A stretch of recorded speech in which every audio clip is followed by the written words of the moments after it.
Nó to này. Họ cho hết mọi người. Đây chia sẻ một clip.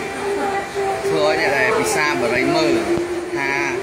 Về là yêu pizza ở đấy đó bên mình phải giải lạc. Hay giả mơ thật phải đau mình từ miền chiết kimi được chiết cho con này, chẳng mơ đấy bằng ốn á. Thời bằng ốn mơ. Đấy, cái giác lòng chai giật mưa đó phải bằng ốn.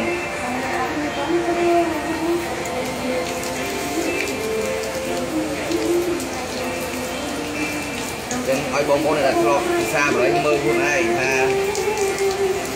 Thì chai của con na hay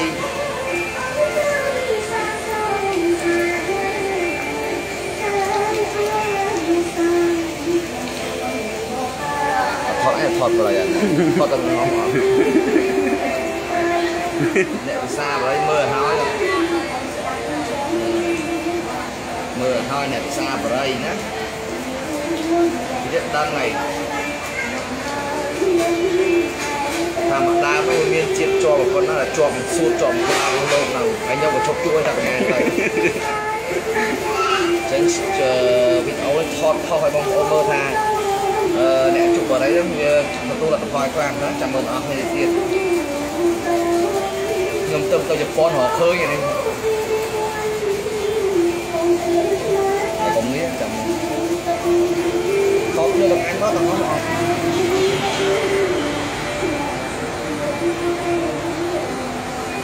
mà hay cảm ơn này là thì tiếp đó là miền đây nó không nằm chẳng mừng đó vậy mà tao miền cho con này chẳng mừng không bao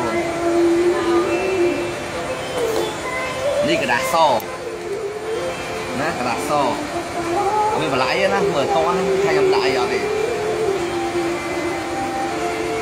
đọt chanh thì nó sai ở đấy là cái đá so nó vừa ra chuyện lại cảm ơn nó không nhiều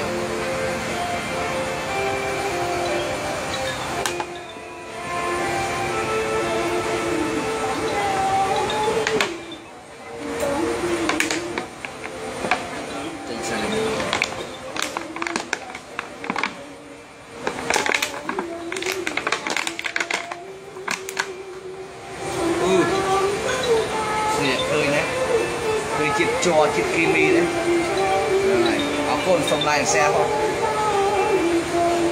bắt đây alo